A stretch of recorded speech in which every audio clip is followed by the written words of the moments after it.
Hey folks, we are back live with the Philadelphia State Combat Workshop. Today we are chatting with the incomparable, I am going to go ahead and mute you, Eli. We're here with the incomparable Steve Way and Eli Lynn, two of the amazing Philly fight team here.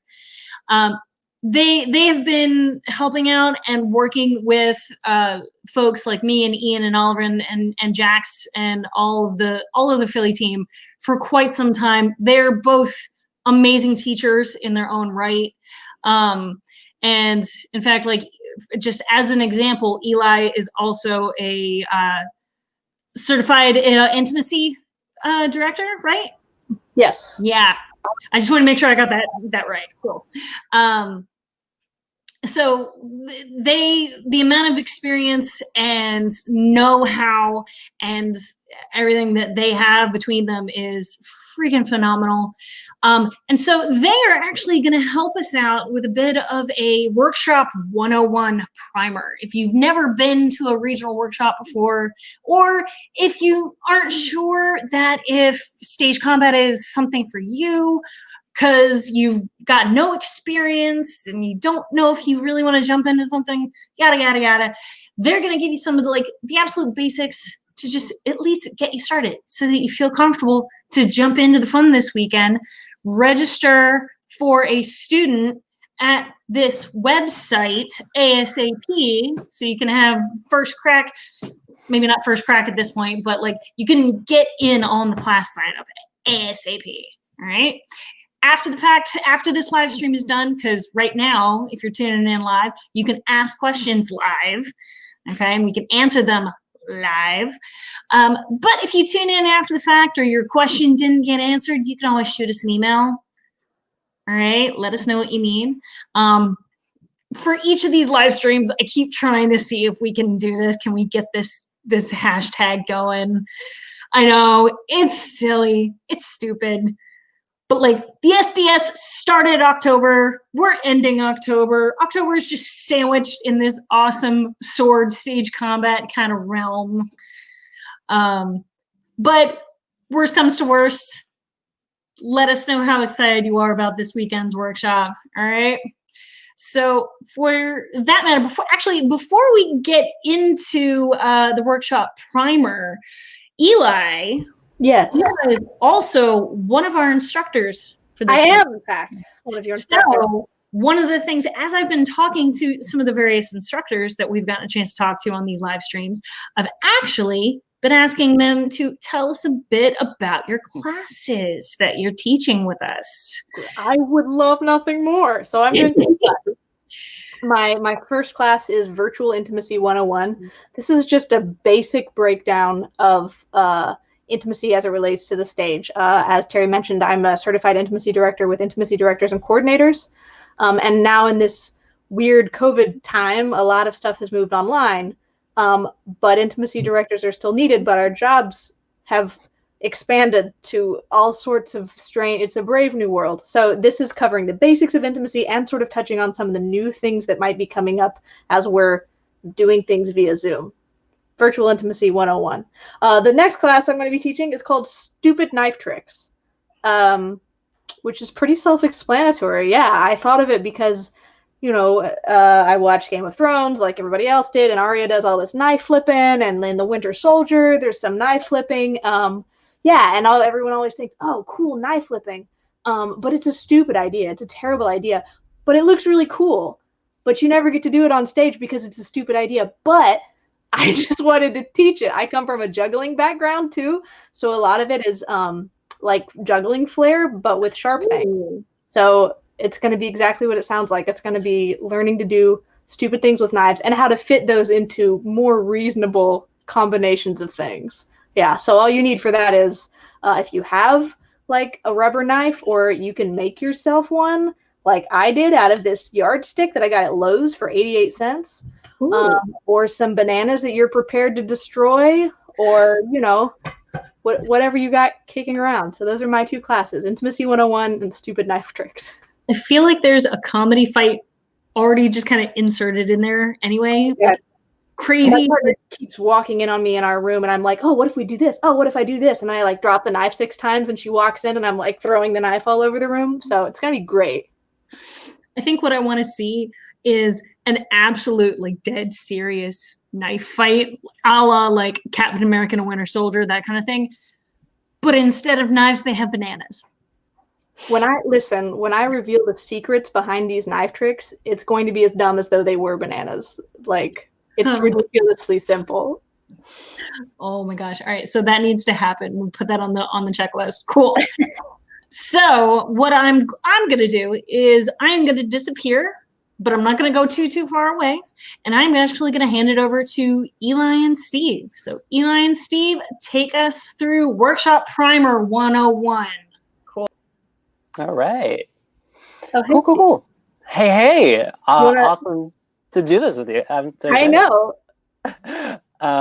Yeah. I mean, I can give us like the sort of little intro, since so I mean, if you don't know anything about stage combat, or you know the tiniest bit, and it's just a little bit imposing, especially in our current environment, to do to jump in. I just want you to know that like the primary principle, like the like end all be all of stage combat is safety. It informs everything we do, and it just like it always goes back to the fact that the highest practitioners of what we do this 8 days a week and have to be beheaded or fall off a building 8 times on a giant Broadway stage over and over and over again and come back and do it the next day. So it's all about safety. And if you're at home, and I live in a very small studio, I can here's my bookcase that I can't really swing a sword around at home. So just know that if you wanna like jump in and you're worried about the safety of your surroundings, even because odds are you won't be working with a partner. Everything that we do, all of the techniques that we work on, they come from safety. So you are always allowed to reconfigure your room and figure out exactly what the best and safest way to do things is for you. Or even just sit down and take notes and just watch some of our amazing masters at this craft get to work. And kind of in the same vein as that, I think there's sort of 2 kind of basic disciplines of stage combat that we can deal with today, and those are kind of unarmed and then like single-handed sword fighting, right? So they both share a lot. They both share plenty of kind of principles under this sort of umbrella of safety, and a lot of them have to do with kind of perspective and like space, and then one of them is all to do with timing, right? So for the sort of perspective stuff, you have the techniques that we use will either fall into kind of like magic tricks, basically, where we are making it just look like we are performing the skills and techniques that you're seeing as an audience member, or it's real fighting, but with some safety procedures kind of built in, right? And in unarmed, well, really in both, that kind of boils down to using techniques that are offline, and I'll talk about what that means, or online and out of distance, and of course we'll talk about that. And then we also use a technique called crap, and we'll talk about that, and we'll show that. We'll show all of these too. They're much easier to demonstrate than to actually like really kind of verbalize specifically. So, so to start, offline is probably what most people who have seen stage combat kind of get the kind of think about when they're visualizing it in their brain. And it's this idea that like you are not actually hitting the striking the person where you want the audience to perceive that.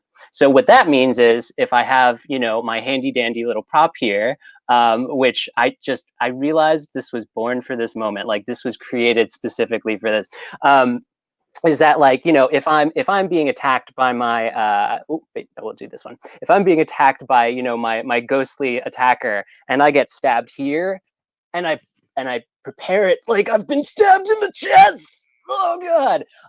You know, I'm acting, but also I've been attacked offline. You know, that's the line of my body, you know, the outline of my body has not been pierced by by this sword, right?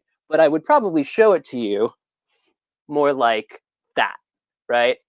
And that's much easier to play, especially if I kind of, you know, I've rehearsed this and practiced this and studied under, you know, some of the folks we've studied under. So that's what like an offline attack is. And it's like, you know, it can be anything from like throwing a punch like down, you know, a down or up stage of somebody's face, and being able to react to that.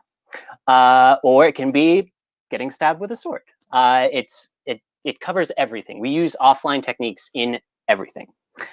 And then the second thing that I mentioned would be online and out of distance attacks. So if I am actually attacking my partner, who in this case is myself, online, I have to do it out of distance because I'll actually just hurt them, right?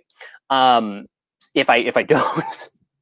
So for instance, let's say, ooh, haha, more props. So I've got my buddy Pingu here. So if I want to, You're so prepared. so I'm I'm just gonna keep getting more and more props. This is gonna be excellent.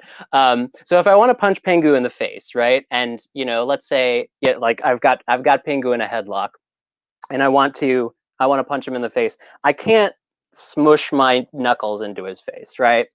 But I can, bam, like right, like super fast. And you know, depending on what exactly the technique is, like if it's a technique where you don't need to make contact, like it's a blocked or parried technique, you don't need to rely on speed. But the principle is still the same in that you're attacking in the general direction of the partner's body, but you're not touching them because you're staying out of distance. So, you know, the safety mechanism there is that your partner isn't there. They're too far away. And then in the first case, it was your partner's there, but you're not actually striking them in the spot that you want the audience to believe. So if I was striking myself offline, I could strike myself like this, bang, because it's not actually in the line of my body. And if I'm striking myself online from the side, it looks like this. Yeah. I don't get close to my face, but from the front, it looks like I'm hitting myself in the face. Exactly. So it's all about where the audience is sitting. And of course, when you're at home, you can put them anywhere. Yeah. So. Which is one of the few like really huge bonuses about doing our kind of work from home, is that we have complete control over all of the angles. And you know, and when you get to like the upper tiers of the work that we do, sometimes you do get a lot of control on that. But if you're, you know, starting out and just wanted to you know, do some simple tell a really simple story with what we're doing, you have all the control to make everything super safe. So the last technique that kind of goes throughout all of stage combat that I want to just talk about real fast is CRAP. And CRAP is an acronym that is I won't go through the exact words for each letter, but suffice it to say that it means that you do not react, you do not act as the attacker until your partner has gotten out of the way. And that's because this is an online attack and it is in distance, right? So what that means is that, you know, if I'm, again, using my, you know, ghostly attacker here, and I want to like cut at my head, right? I am in distance. Like you can probably hear that through my headphones, right? So if I'm in distance and I'm attacking my partner, this doesn't work. But there are sometimes the perspective of the audience demands that we do something like this. So the way that we can sell an attack like this, well, first of all, is you can never have an attack land like this, obviously, but you can get out of the way. So the procedure for performing a a technique like this is that the victim reacts first. So I cue myself with this attack, or my ghostly attacker cues me. I react by getting out of the way, and oh man, just barely misses the bun. Then the action can happen, right? So it's about timing. This is a technique about timing, where the person who's most at risk gets all of the control of the timing, right? And those are like the three main, I think, overarching safety techniques. Eli, I struggle to think of other ones. I mean, there's kind of proportion as well, but that's Sure. Now, longer those and are the longer big study. ones. Distance and not moving until your partner moves. And those are things that, again, that it's hard to practice at home, but distance is something you can practice if you have, like, for instance, welcome to my basement gym, when I practice things over there, I use that banister as my invisible person so that I get to practice knowing what my distance is and how close I am to the invisible thing that I'm striking, even though I don't have a human here. So if you have a post or a tree or a coat rack or whatever, and you're taking some of these sword classes, you can actually practice it with a thing, and that gives you a chance to think about your distance, which is super important. Yeah. So I think that's all the stuff that kind of covers every part of stage combat in terms of like the techniques and that'll be present in all of our classes. And it's really, like, again, it was easier to show you and much funnier to show you than it was to sort of describe it. So I will try to not go on much more in length about that. But Eli, do you want to move on to like sword fighting or unarmed first? Sure, I'll touch on targets, because that's the thing that, again, sort of overlaps. The targets for, you only have so many targets, right? Your body, there are only so many places I can hit you. However, different techniques or different weapon styles and different teachers will have different targets, right? So a common target with swords and knives, honestly, is we use biceps and then hips, and I'm gonna try to show you, right? So my targets would be like here and like here. And an easy way to think about this, instead of people, you can give them numbers. But the knife attacks are sometimes different and unarmed attacks are completely different. So you can give them numbers and try to memorize all of the numbers. But what is easier for me to think about is the line of the attack. So like high line and low line and inside line and outside line. And these sound super complicated, but they're really super not. So if I was fighting me, it's very strange to be fighting my own laptop in my basement. If I was fighting Steve and his tiny sword, and I had my tiny, I can tell you exactly how long it is. My 11.5-inch yardstick knife. So the high line is everything that is above my hand, right? So if you attacked anywhere from this side up, this would be my high line, right? And anything below that would be my low line, right? So high line is above my hand, low line is below my hand. If I lower my hand, because I don't know why, I'm praising someone on a balcony, everything below my hands becomes my low line, which is kind of confusing, but you use that hand, the weapony hand, to think of high line and low line. But usually, since our weapon hand's at our waist, you can like reasonably assume that high line is above your waist and low line is below your waist. Likewise, if I'm right-handed, and I am, I am not left-handed. Everything to behind my shoulder of the hand that's holding the weapon, that is my outside line. It is outside of me over there. And everything inside towards my stomach side is my inside line. Yeah. So if someone was going to attack me in my high inside line, it would be high above my hand and inside. So it would be here. This is my high inside line. If someone was going to attack me in my high outside line, they would be attacking me high, but on the other side. So they'd be attacking me here. Yeah. There are numbers for these, but I find it easier to switch weapons when you just think of what line you're attacking on the other person. And then you're also taking their weapon into account, which you would be if you were actually fighting them, right? You don't actually enter into a duel and think, I'll hit them at the 4, and then I'll turn it around and hit them at the 3, and then a 1, I think. You think what is open relative to what their weapon is doing, right? So that's an easier more universal way to think about targets. A big safety about targets is you don't ever target someone's face, because we are performers and we need those for people to give us money. Super important.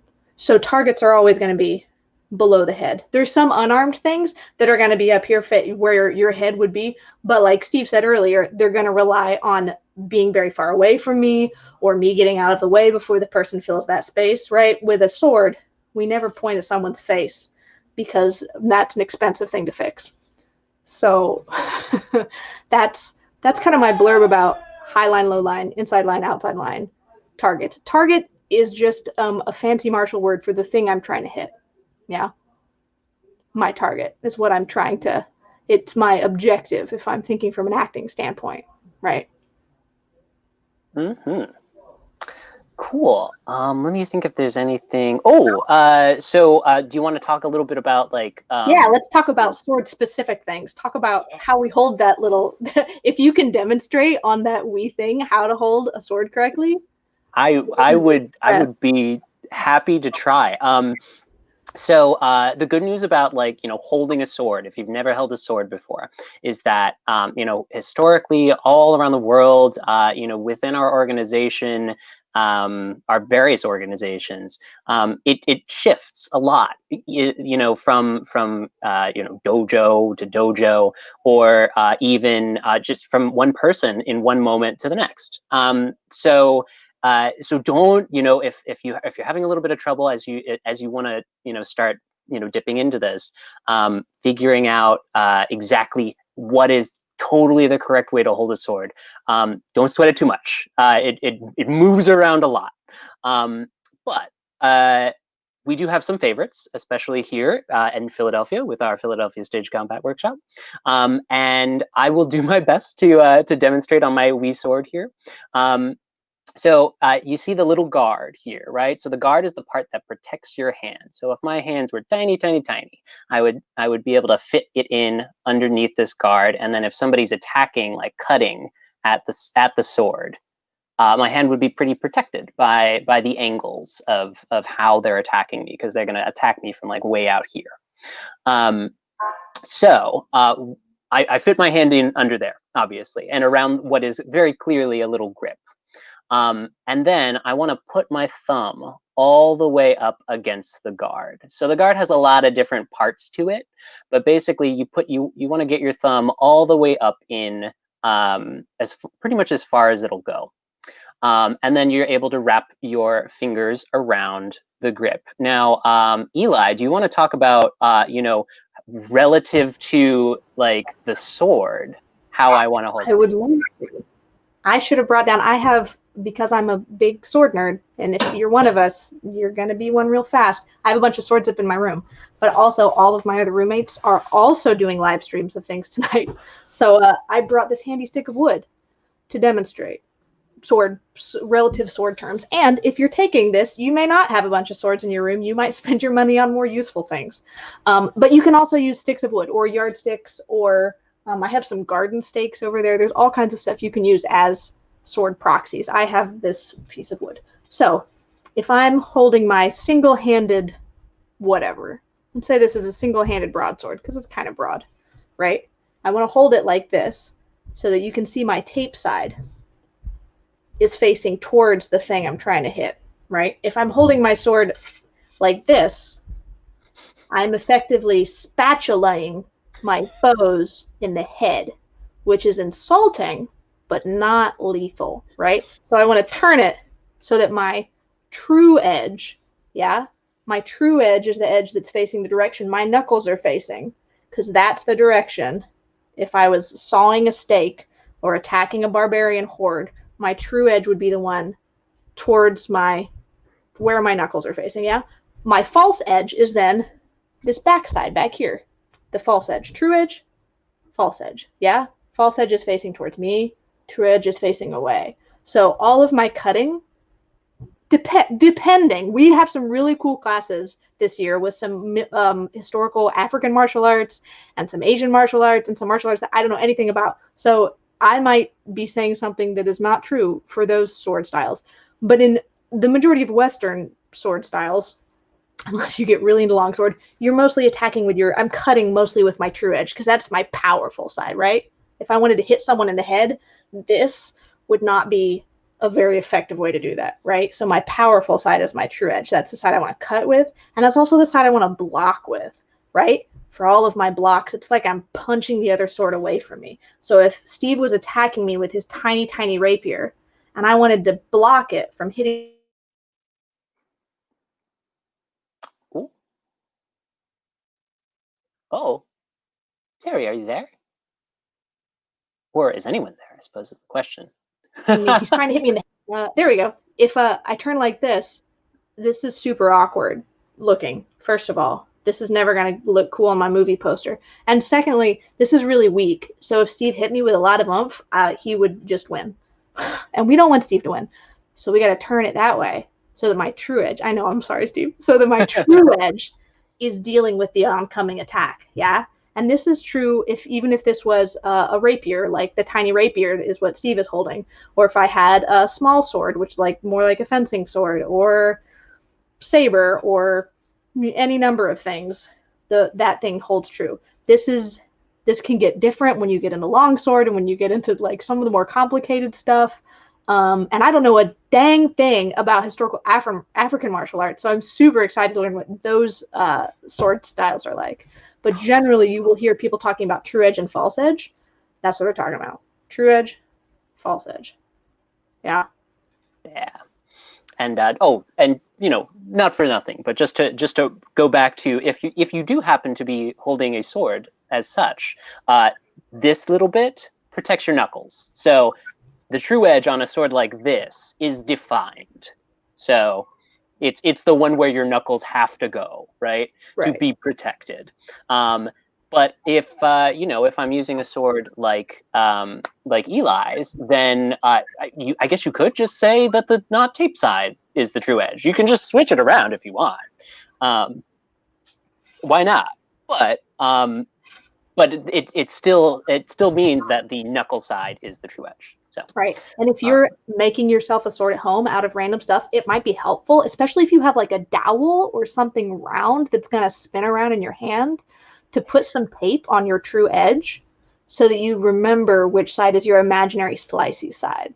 Yeah, because that'll be helpful when you're in the middle of something and you're like, ah, crap, what does my imaginary sword look like again? Yeah, so there's some I'm going to throw out one more thing that's just like a bit of vocabulary, because I've just thrown a lot of vocabulary out there, because I like vocabulary. So we've talked about high line, low line, inside line, outside line, and I talked about true edge, false edge. There's another bit of terminology that when you do sword stuff and unarmed stuff, but to a lesser extent, we talk about pronation and supination. Yeah, these get thrown around all the time, and they sound really fancy. But they're not that fancy. So pronation, if my hand, this goes for any part of your body really, but it just deals with hands. If my hand is in pronation, it means that my palm is facing down. So if I'm holding a sword in pronation, it means that my palm is facing down. If I'm holding my sword in supination, it means that my palm is facing up. Yeah? And the silly mnemonic for that is pronation is like you're playing pro basketball. And supination is like you're holding a cup of soup. Yeah? Pronated, supinated. Pronated, supinated.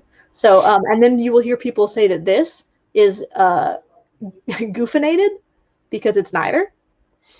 And it depends really heavily on the sword, but for a lot of sword forms, you're either in pronation or you're in supination. Likewise, if I was punching someone with my fist like this, my fist would be pronated, right? As opposed to if I was giving someone an uppercut, and then my fist would be supinated. And if I was here, which is a totally legitimate way to punch someone, my fist would be stacked. Which doesn't sound quite as scientific, but is still a great way for punching people. Sweet. Okay. So how about before we move on to some unarmed tricks, do you want to talk about just like the basic sword fighting stance? that Would we love to. start with in the in our organizations? I would love to. Okay, so sword fighting stance. Again, like everything Steve and I have been talking about, my roommate's doing acting upstairs. I don't know if you can hear that. Like everything Steve and I have been talking about, your stance depends really heavily on your style, your teacher, what weapon you're using. But there's some things that for the most part are true. So I'm gonna stand up in front of my fancy tarp and yell so you can hear me on this microphone. So you can see this fancy line. Yeah, buddy. So if I am fighting with either, oh my gosh, again, it really depends on your teacher. But if I'm fighting like rapier and dagger, or I'm fighting single-handed sword of some kind that's not small sword, I'm usually going to be in this sort of neutral stance. I'm going to have my dominant foot forward because I am right-handed. It is my right foot. And my toe is going to be pointed towards the person I'm trying to kill. Yeah, this is super important. If my toe, you see my attractive pale winter legs, if my toe is pointed that way, kind of not at the person I'm trying to kill, I'm in grave danger of going forward over this knee. And not only will I not get to my enemy, I will screw up my knee. So it's super important that my front toe is on my line pointed at the thing I'm trying to kill. Yeah. If I'm doing small sword, my back heel is also on this line. Yeah, I line up my heels and then I attack my person. If I'm fighting rapier and dagger, or I mean, gosh, just a myriad of other things, sometimes I step off a little bit, right? This is a little more stable, but still my front toe is pointed. Yeah, I don't fight like this because now I'm fighting this basket over here. I fight you, right? So my toes are going towards you. My back foot is like at a 45. If I'm doing it this way, again, my toe is fighting those boxes over there, right? And my knee is going that direction, not like this, because now I'm fighting that this way. Yeah, my weight is evenly distributed between these two things. Again, stylistically, this may change, but it's like a good rule of thumb to be sort of in the middle. Yeah, some people fight. You don't want to be fighting way back here. Super uncomfortable. It doesn't look cool. I don't want to be fighting here with my knee over my front feet because of my front toes, because again, that's going to put a lot of stress on this knee. And if I'm really throwing myself at somebody, I'm putting a lot of stress into that front knee, and I want it to not really go any further than square, just for safety's sake. Yeah. A big thing, this will, here's a rule that will never not be true. You need to bend your knees all the time, all the time, all the time. If you have a moment where you're fighting and you're like, oh, everything's going great, I think I've nailed it, make sure your knees are bent. Yeah, because as we think, as humans, we tend to do this.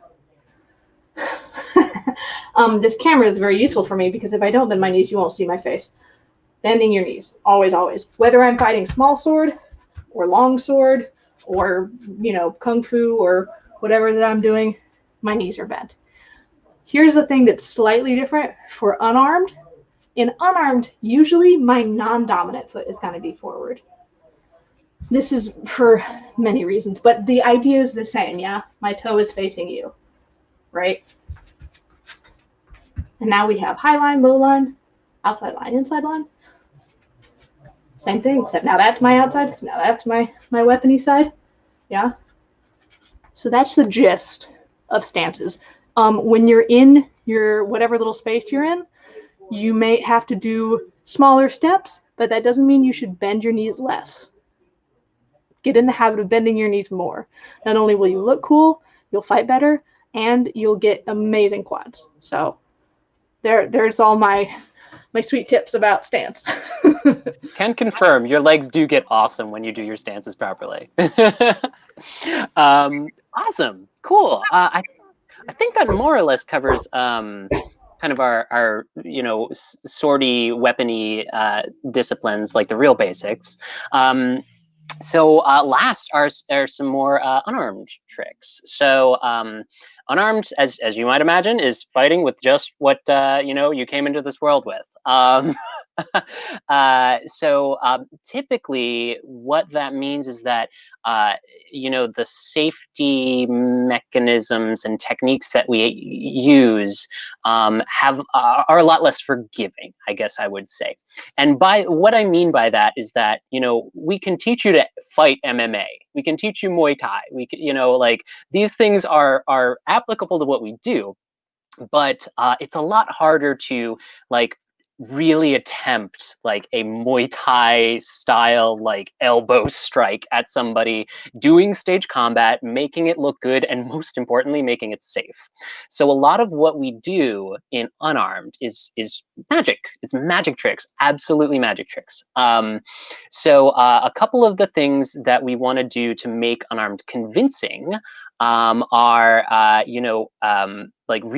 well, one of them is basic to real fighting as well, and that is making a convincing fist, because your feet will kind of do, you hit somebody with your foot, it's going to hurt them. There are some safety techniques we need to do to make sure our feet don't break too, but your foot is the shape it is for the most part. Your hands, however, are very delicate little things. We do very difficult and complex tasks with them. So you would be surprised how many students that we get who don't really know how to make a fist. And even our sensei here, our fight master Ian Rose, who we all look up to, in Philly, when he started out, spoke to his sensei, and he was asked, okay, all right, do you know how to make a fist? And he's like, yes, wait. And for good reason. Hopefully most of us don't have to be making fists all the time. So an important thing to do as a martial artist and as somebody who, might hit some things in stage combat with one of these, is learning how to do it. So it's very simple, actually. You just got to get it into your brain. And, you start with an open hand. And then you want to get your fingers together as much as you can, right? And then you start curling in all of the knuckles from the fingertips, right? And pretty much as tightly as you can to begin with, right? Until they will go no more, right? And then you end up making a thumbs up, or thumbs sideways, depending. And if you're doing that part right, you shouldn't see any air in here. It should be nice and tight. My fingertips start to get cold because I have poor circulation. If you're like me, that may be true. Maybe not for you. And then the last thing I do to make a real fist is I will lace my thumb over the front here, right? Because if up here and I punch someone, I'm breaking my thumb. And if it's inside and I punch someone, I'm also breaking my thumb. So you want it kind of out of the way, right? And primarily when you punch like dead on like this, you're going to be operating with these two knuckles in mind. They're the strong ones. Your pinky finger and your ring finger, they're a little less durable. Ultimately, these two can deliver a fair amount of force, right? So just really, when you're delivering a punch, you want to make sure that first of all, you don't have too limp of a wrist in either direction. There might be some occasions for that to not be true, but generally speaking, if you're throwing a regular old punch, you generally want a straight arm from these knuckles, again, where you're going from, to the back of your elbow, right? And for stage combat purposes, straight arm, all that, but I want a little bit of space, and we'll see. Oh, I saw a little bit of my face through that, right? I want a teeny tiny bit of space in here so that if I do hit something, if I am called to hit something, not as hard as I possibly can, but if I am called to hit something, there's a teeny bit, and hopefully I can show this. There's a teeny bit of extra air and kind of cushion in there, right? So important bit on one of the most basic things that we do in Unarmed, right? And that's real technique with, again, that teeny little bit of extra cushion in there, which helps you as you know, taking care of your hands, and most definitely helps whatever you're hitting, because this is a very potent little you know, for its size, it's a very potent little ball of bone when you do it right. Okay. And then I would say that the other thing that we want to talk about is absolutely entirely magic, and that is napping. And we'll see if I need some help from Eli on some of this. But napping is the sound, because we can't hit each other. Because we can't hit each other, you know, with the full force of our, you know, open hands, closed hands, feet, what have you. It's the sound that needs to be made when we perform the visual part of the magic trick, right? So many of you probably know this, especially our, you know, our actors who are, you know, just dipping into stage combat, probably know that if you get slapped, you clap your hands, right? To you know, imitate that sound at a much higher velocity. And that's a really, really basic one. That's a great place to start. Even as difficult as slaps can sometimes be, that's a wonderful place to start. Now, obviously, we don't want to show our audience that I'm not being hit. That ruins the illusion. And these are all magic tricks. So typically, and this is really easy for me here, I just hide my hands as I get slapped in the face, right? There are so many ways to do that, though. You know, sometimes it's about turning your body so that you know, I'm all the way up stage, so that my hands are just a little bit lower than my chest, and I can, like, you know, no, don't hit me. Oh gosh, right? And this kind of nap is a great place to start, because you can go anywhere with that. You know, that is getting slapped is such a different sound than getting punched, for example. So let me take my earphones out of here. So you can make that same sound of being hit, but being hit elsewhere by putting it elsewhere on your body. You know, so there's my chest. There's, you know, any kind of muscle mass all over my body. Eli. I was just gonna show you the other parts of your body you can hit. These are parts of your body you can hit. All of this business. Yeah, if someone is on that side of me, I can hit that part of me, and it makes a sound. There's some people who get really tricky and hit their own forearms as they go past. Yeah. This is a really good one. You can hit your own stomach.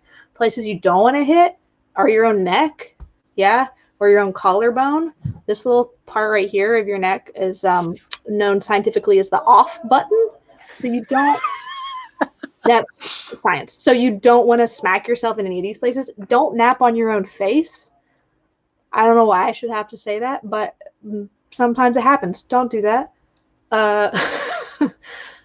Anywhere that's uncomfortable for you to nap, don't nap. Yeah, if you're covered in bruises in one part of your body because you did something really intense the day before, don't hit yourself there. Yeah, especially on these online classes, we're not going to be in the room with you to say, oh, don't do that. So it's really important that all of you are aware of your own safety, which you should be anyway, but especially important when you're at home, because it's so hard on Zoom to see literally every part of every human. So don't hit yourself in places that are going to be uncomfortable for you. And when you nap, you don't have to hit yourself with all the force you have in the whole world. You just have to make a sound. It's like you're high-fiving yourself, right? It's like when you clap, you don't. Great. Great. You don't hit as hard as you can and then leave your hands chilling together. You clap and then you're done with it. Same way if you're napping off your body, you nap and then you're done with it. This is A, so you're not hitting the crap out of yourself, and B, so that you don't take a hit and then turn around to the audience and you're saying the Pledge of Allegiance and everyone knows where that magic came from. Yeah. Like Steve keeps saying, like, naps are absolute magic. It's not anything like real fighting, even in the slightest. Yes, and outside of our workshop here and outside of, you know, Zoom settings, there are, you know, other things you can do with naps. Actually, one thing that is easily done is that, you know, if my hands are too busy and Eli's hands are too busy while we're fighting, we can have, our and we can have our friend, off stage just do the exact same technique, if one of us gets slapped in the face, right? Third party nap. Can, That's called a third party nap. And they are the best. They're so magical. No one's ever watching them. Yes, and even easier with not live performances.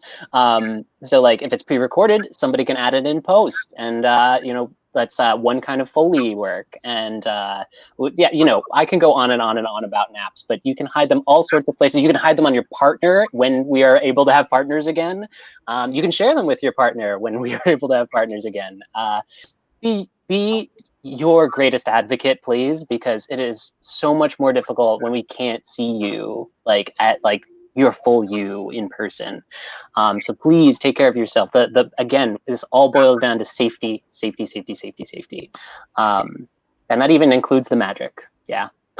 So I think that's about everything that we wanted to cover ahead of time. Touching the bases. Yeah, Terry, do we have any, first of all, I guess if we had any questions, that would be awesome. But if not, do we want to just pick a random, terribly difficult class and see if we can break it down to its simplest? Oh, yeah. Look at you. You know what? Yeah, maybe. But before we do, I just want to point this one out. I don't know if she's still watching. She was watching at the beginning of the stream, but one of our lovelies from north of the border, Janine, is sending love, letting folks know it sounds hard to do. Doing movement training in a virtual setting, it does sound hard to do, but it is workable. We're making it work, and plus it's a really awesome skill to add to your toolbox. Like if you get a chance to go back and watch the chat we had with Tori Edall last week, who is on our staff, has been an amazing fighter and a performer with stage combat and lots of other different kinds of movement. But she pointed out a really good fact that this, we're kind of in an extended off season. And a lot of performers, we don't really get an off season. So this is a perfect time to add more skills to your repertoire. So this is a great chance to pick that up. But yeah, you know what? Let me look at the schedule. I was actually kind of doing some stuff with the schedule today because scheduling all of these Zoom class meetings has been a thing. But yeah, let me look at the schedule. So are we breaking down a typical weapon that we're thinking of? You should pick one that is a weapon that Steve or I know. Yeah. Yes, let's start with one of those. Because there are a lot of workshops or classes in this workshop that I'm super excited to take because I don't know anything about them. So well, then here's actually before we do that, and we're getting a little bit close to time because I don't want to go too far close to or over an hour, but what are some of the classes that you two are excited about seeing on this schedule? I know we're all excited about all of the schedule or all of the classes, but are there any classes in particular that you're really kind of psyched about? Oh man, I'm pulling up the schedule so that I can give you the actual names. Yeah, I will just flat out say that we have some awesome guests this year, and we've been able to get more guests than we usually do because of the format. Again, tiny little upsides to this stuff. But yeah, I'm super excited about Michelle Zhang's classes and Damon Smith. I actually got to take a class or two with Damon already down in Houston, and oh my gosh, fantastic, amazing work. And yeah, no, I mean, all of our guests are always so amazing because we'd like to work really, really hard at this stuff in Philly, and it does attract some really cool attention. So I'm really excited for our guests for sure. Yeah, I'm also very excited for both the stuff with Damon and with Michelle. I'm also super excited. We have a parkour and stunt person Brandy, who's based in Seattle, who, again, we would not be able to have if it wasn't virtual. And she's doing some cool stuff about like creature movement and how to fall down. And while I would like to think that I know how to fall down, because it's pretty much the main thing you do in stage combat, you do a lot of falling over. I'm like, yeah, I know how to fall over. But I probably, if there's this much knowledge about falling over in the world, I know this much knowledge about falling over the world. And I'm so excited to learn from someone else ways to make someone whose training is different than mine.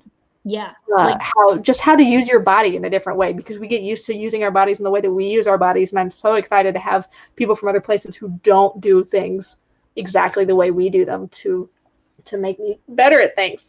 Yeah, like the during the little interview chat that we got a chance to do with Brandy, like she brought up a really interesting point about fight, flight, or freeze. Like obviously in all we do, we don't want to have the freeze thing. We want to train so that we don't freeze. But she said that the fight portion of it is always really the main thing we focus on. We focus on how to defend ourselves in self-defense training, things like that. But the flight portion of it doesn't really get that much attention because it's just that general idea of like, no, get away at all costs. Well, with parkour especially, that is the flight. That is how to move through your environment and use your environment in the best way possible. And that just kind of went in my mind. That was so awesome to think about. And how to be like flexible in circumstances.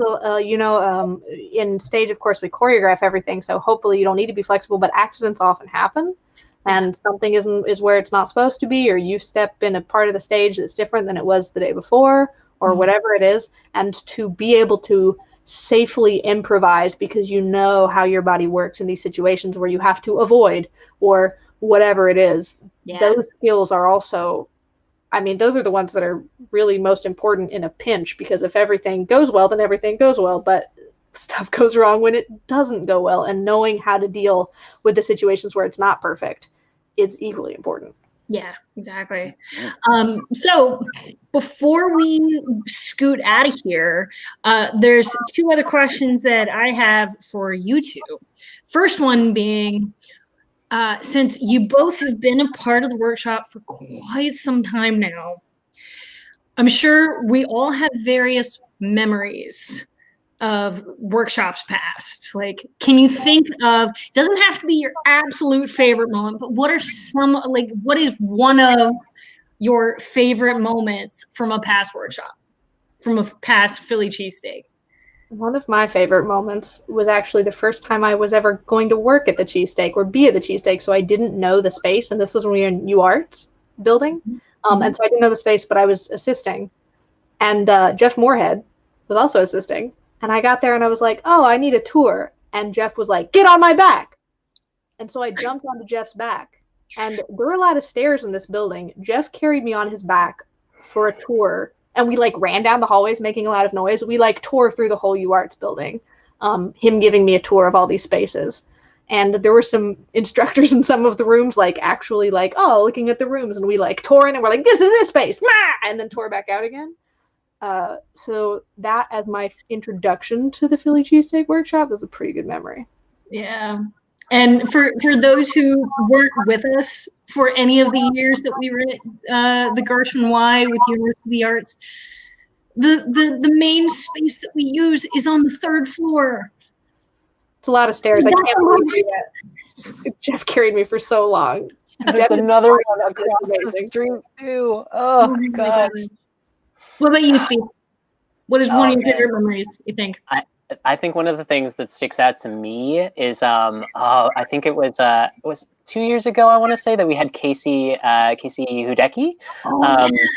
And oh my gosh, what a fierce human being, first of all. But second of all, she had a newborn child with her at the time. 3 months old.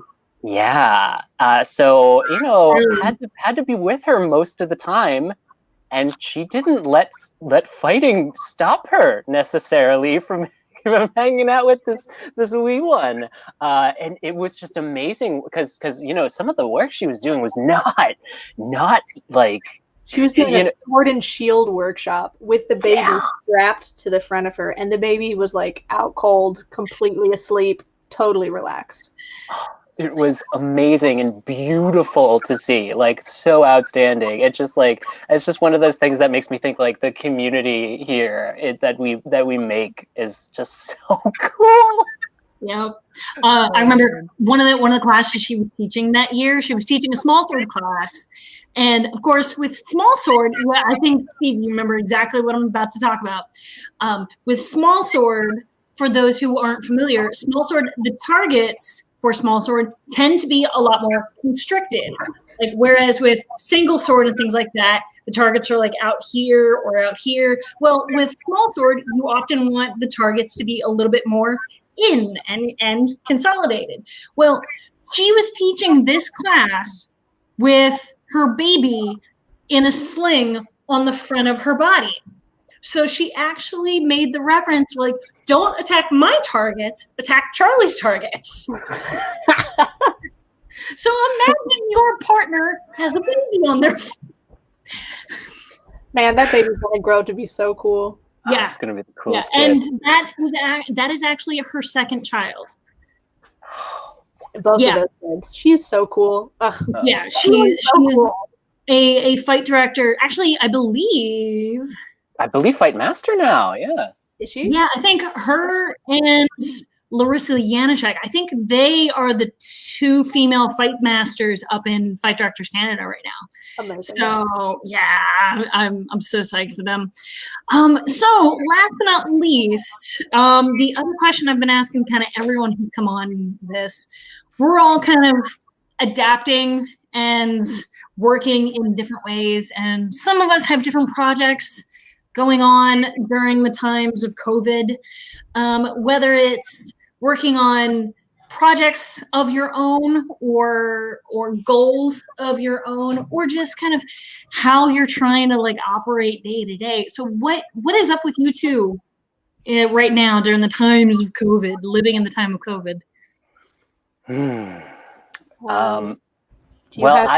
I feel like I want to answer first because I can't imagine that that yours will be worse to end on. But I will say that one of the ways I've been staying healthy is workouts that I've learned in fight classes. From my fellow teachers and the teaching assistants, and I've been able to ramp them up, constantly, and I'm probably in better shape than I've been in a long time because of the stage combat work that I've done. So that's pretty strange, but it's a pretty great humble brag that this is a really good way to get fit and teach yourselves the tools you need to get fit. Yeah, I 100% agree with that. That was not at all a downer thing to go out on. Yeah, I've been, as everybody has, scrambling for ways to make money. But I, like Steve, I have used a lot of this extra time to really focus on training physically. So you see my glorious basement gym. I've been doing a lot of, just regular working out, but then also a lot of, I've been going back to a lot of kicking training.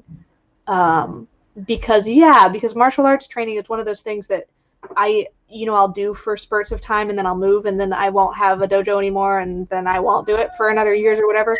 So I've been going back to my drills and training and what little I know of different things, and training all of those skills. And training some stunt skills. I have been learning. I retaught myself how to kip up, and then I have some friends in Atlanta who do stunts who send me videos who are like, well, I can do this. You should learn how to do this. I'm like, fine, I will. So yeah, and I've gotten a little bit to meet up with Ian and do some socially distanced, helping him film his classes and doing some fighting with him in the park and stuff like that. I've been outside a lot more, which is probably better for my sanity anyway. I just agree with Steve. I feel like, of course, there are a lot of things that are dreadful, but the nice thing is that in finding creative ways to get around those things, you end up discovering stuff that you could have done before but didn't for whatever reason. Like, I'm in much better shape than I was before this. My kicks are going to be so much better.